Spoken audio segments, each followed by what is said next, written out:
Hi, it's Audrey here, and welcome to Mondays with Audrey, where I provide motivational and helpful tips that's going to get you off to a great work week.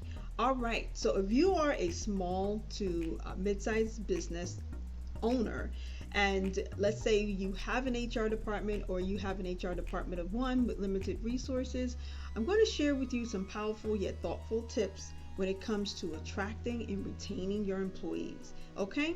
And I'm also going to give you some other details to consider to ensure that your strategies and the resources that you've implemented are really good tools to make sure that you are able to attract the right employers, as employees, that is, as well as retain them. So let's go ahead and get started. Do you have the strategies and resources in place to attract employees? That is one of the typical questions that I start to drill in when I speak and do consults, also with other business owners. And some of the challenges is that Audrey, we do not have the budget. We do not have the budget to, to be compatible with big companies. And I say I understand, but guess what? With the right tools and resources in place, you will be able to attract top employees, even those that are passive candidates, as well as retain the talent, the top talent that you deem necessary to meet the needs of your business. So when I speak with business owners, as you know, it takes a lot of money to hire employees. Oftentimes, a business has several challenges with sourcing and retaining candidates. Attracting. So here's a few questions I want you to consider. What are some of the ways that you've attracted key personnel to your organization? And I want you to think about your top performers. Think about how long they've been with you. When you think about those employees, what resources did you use to attract them? And what are some of the job descriptions that you posted recently that was able to attract top performers? What are you sharing within your job descriptions when it comes to attracting top talent? Are you sharing any cultural things about your organization? Any recent community outreach partnerships that you may have done? Just some things for you to think about. And one key question that I really want you to think about when it comes to attracting top talent: does your hiring experience excite applicants? When someone goes onto your online platform, are they excited because within a few minutes they've already applied online, or are they, having to jump through a series of, hoops to, make sure that they have, completed your online process? And are they just lucky after that to receive any type of communication indicating that you're even interested in their experiences? One takeaway I would like to share with you from a job seeker standpoint: if a job seeker is taking more than 15 to 20 minutes to apply to your online process, your process is too convoluted, and that's certainly not going to attract the talent that you want. It's a lot of technology, and people do not want to waste their time. There are some platforms I've seen and where, others have shared with me, is that they have to enter all of their work experience, even though they've already uploaded their resume. So those are just some key things that I want you to think about. Think about, the process, what you're doing to attract top talent. Are you making it convoluted? Are you going through 5 or 6 different interview rounds before you identify a candidate? Are you, having them, submit a lot of writing samples? I know that you have to do your due diligence, and I'm not saying do not get any writing assessments, but you want to make sure that your process is not convoluted, and you want to also make sure that you're having clear communication. Clear communication is really key. On last week, those of you that may not have checked out my video, please check it out, because I do allude to some candidate experience, and those are some things that you really want to make sure that you add in when you look at your attracting process, the candidate experience. Okay, all right, so we've talked a little bit about attracting, and some of the key questions that I really want you to think about when you go from assessing your business needs to actually posting job description to actually bringing on a new candidate. Okay, so now let's talk a little bit about retention. So retention, are you conducting exit interviews? And if so, are you reviewing the metrics? There are many reasons why employees may leave your organization that may not have nothing to do with your culture, etc. But most times people are leaving organizations because their spouse may have gotten another job, maybe they're retiring, maybe they're decided to not work anymore to attend school, and some of them leave simply because they're dissatisfied with the work environment. And so you really want to do your metrics to see what may be working and what may not be working.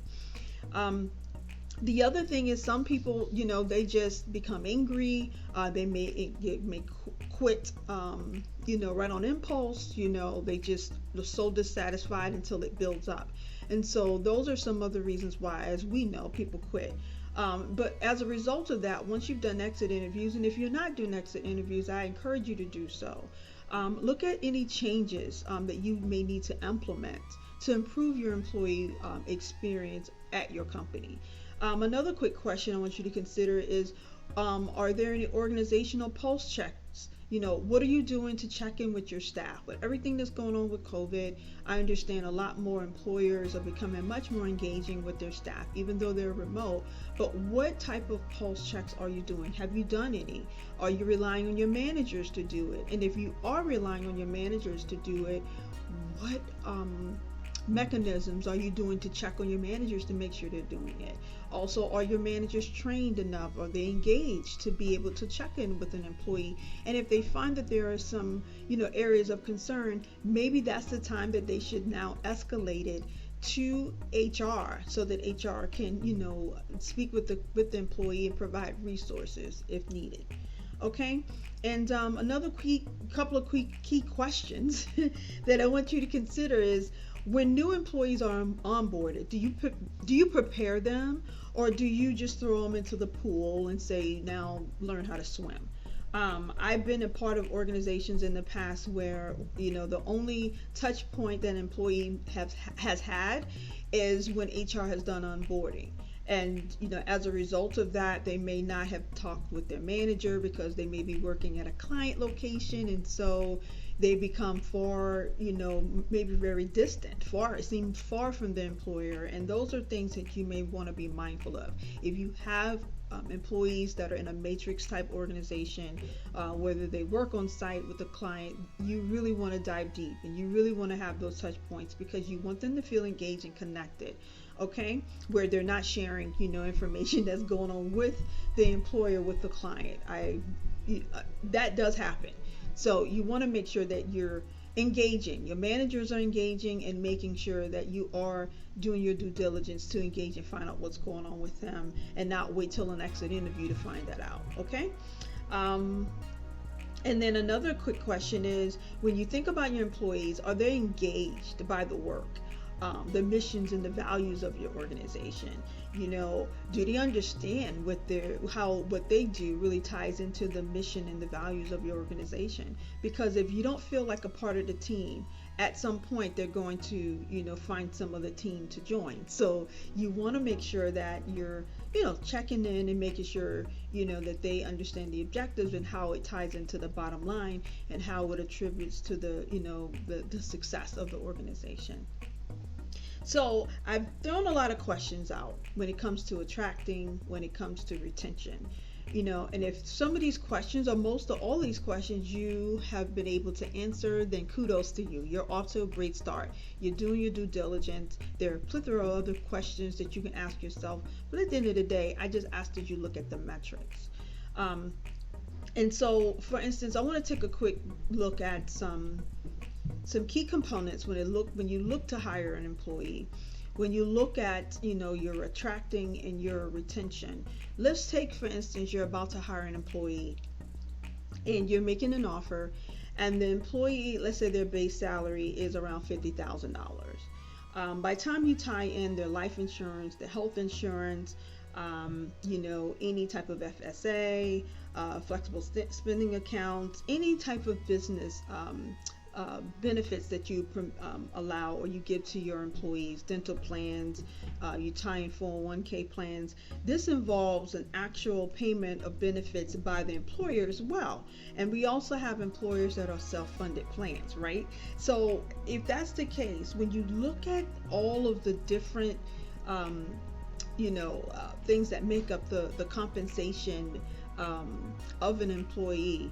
At this point, the base salary plus employment taxes and benefits is typically around 1.25 to 1.41 times their base salary. So when you look at an employee that you're bringing on, and you're looking at that 50K, let's say, base, when you add up the benefits and the employer contribution to bring that employee on, you're looking anywhere from 62,500 to 70K, okay? And that is just a rough estimate. But I want you to think about that. And I want you to think about, okay, if I'm doing the due diligence of hiring all of these people, I want to make sure that I'm doing my best to retain them, right? And if you find that you do not have the resources and you are unable to really look at the metrics and really look at programs to attract and retain your employees, I highly recommend that you outsource HR projects, outsource maybe your recruitment, just so that you can ensure that you are maximizing when you go to, assess your business needs. You want to make sure that you're maximizing every dollar, right? And outsourcing to an organization, an HR consultant like me, may be your best option. Because if it's going to cost you just to hire an employee around 50K, their base salary, and you're looking at 62 to 70K based on, all of the benefits that you add in an employer contribution, you have the budget to actually outsource a lot of this, the project work, setting up to make sure that you are building the strategies that you need to attract and also retain top talent. Okay, so a few things that I want to leave you with, and I'm pretty sure a lot of you may be aware of this, especially now with COVID, but do you even know what passive candidates are even seeking, or even what maybe your current employee base are seeking? Typically now an employee is seeking workplace flexibility. They want a work schedule that's flexible. They want health and wellness benefits. They, generally top performers, they want some type of reward. They want to know that what they're doing is increasing the bottom line, and not only that it's, that what is the succession plan? What happens? How do I, get to that VP role? How do I get into the C-suite if they're not already there? They want to know that leadership is not only there, to support them, but also engaging. There's a lot of challenges, especially now with diversity, equity, and inclusion type of programs. And so employees want you to not only talk the talk, but they want you to walk it. So I encourage you to really look at some of the things that an employee or potential future employee is seeking. Also, they're looking for, not only the onboarding. They want to make sure that I'm being onboarded, but I also want to know that there's training opportunities once I join your organization. How are you setting your employees up to be personally developed, okay? And so, again, with all the strategies and some of the questions, really more questions I've asked in this video than anything, I really want you to think about it. And if you find that you don't have the bandwidth or you do not have the infrastructure to support you to answer all these questions and to do the legwork, I highly recommend that you join me on a consult. I provide 30-minute consults where we can, do a discovery call so that I can understand some of your challenges and we can move forward with a proposal per se, and to really review and outline, some of the challenges and how I can help partner with you to go from, some of the challenges to problem solved, okay? Because employees are out there. I mean, with everything that's going on, there's a lot of them, really high talent out there. And then there's a lot of high talent out there, top talent that, that are passive. But they really want to make sure that you are a potential employer of choice. And by being able to answer all of these powerful questions, you're going to set yourself up to be an employer of choice. So, my name is Audrey. I am a career coach as well as an HR consultant. And in my HR consultancy, I provide crisis management, HR consulting, project work. I provide interim HR support. If you have someone that's going out for, they're going out on absentee for a few weeks or a few months, I'm here to partner with you to help you with your HR and talent solutions. And I look forward to hearing from you. Again, I'm going to drop all of my contact information, all my links at the bottom of this video. Just let me know how I can support you. Okay? All right. Until next week, stay safe. I look forward to seeing you in my next video. Take care. Bye-bye.